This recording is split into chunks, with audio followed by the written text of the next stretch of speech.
CGI and special effects are all very well, but for my money the most significant technological advances have taken place away from the screen in the world of editing. Video editing used to be a fairly cumbersome process, more difficult than film, which you could easily slice up with razor blades. Consequently, in ye olden days, there was often more vision mixing than editing. Indoor scenes would be shot in a studio using several cameras, and the director would cut between them, creating an edit on the fly.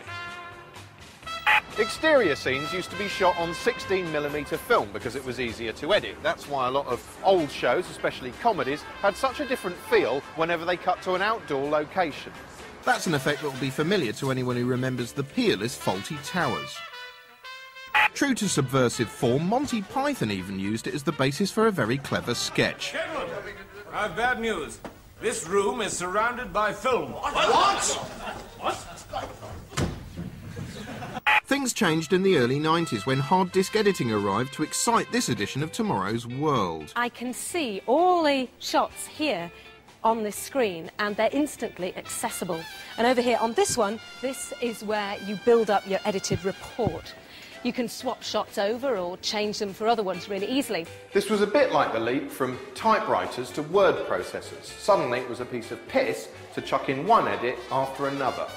The logical conclusion is the hyper-edited bombardment you get in frenetic MTV dating shows like this. It's also enabled reality shows to exist because now it's possible to go through 24 hours of footage and condense it down to 1 hour of highlights in time for transmission the next day. Of course, the pressure of time and the need to tell a story means you often end up with a crude caricature of real life, a condensed bullet point version of events that can be easily manipulated to tell almost any story you like. To demonstrate this, we decided to make our own reality show in miniature. Day 1 in the Screenwape house. The first flatmate to arrive is children's entertainer Jim Bob. Oh, wicked. Next in is runner from previous Screenwipe series, Louise. Nice to meet you. Nice to meet you. I'm Jim Bob. Jim Bob, I'm Louise. Oh, excellent. Misanthropic TV presenter Charlie is the third flatmate to enter the Screenwape house. It's a bit awkward, isn't it? Yeah. Should we have a drink? Yeah. Oh, yes. Last to arrive, glamour model Agony Aunt and DJ Ashleen. Hello. Hello, I'm Charlie, hello. What we've ended up with is hours of fairly nondescript footage of us all standing around and jabbering. It's shot from 3 angles, here, here and here. And we've also got interviews in which each of the flatmates say what they thought of each other. Using these ingredients, we can tinker to an absurd degree. If we want, we can hunt through it for moments where it looks like Ashleen's flirting with me, as well she might. Here's one. Here's another one.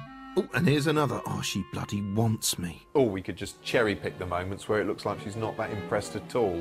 That's just highlighting a particular aspect. If we want, we can be more devious than that. For instance, here, I get away with telling a pretty lame joke. What's red and invisible? I don't know. No tomatoes.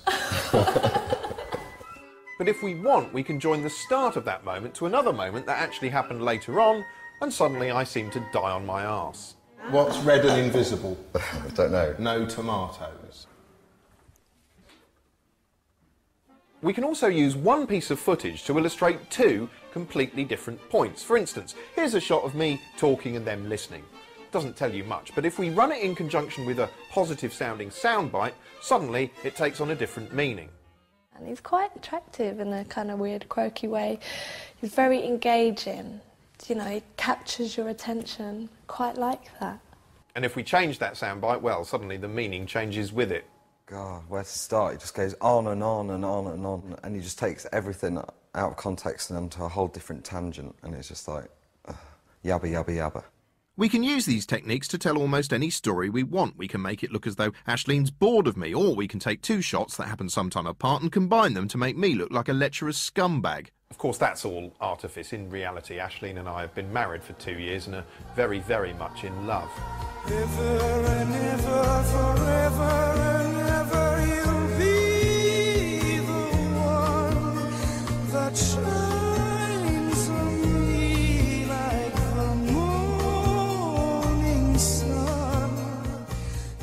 All right, That's a lie as well. We had to pay her just to turn up. And even then we had to prop a picture of Richard Madeley up in her eye line so she could pretend it was him she was hugging and not me. God, I don't know what it is. The pussy loves that Madeley.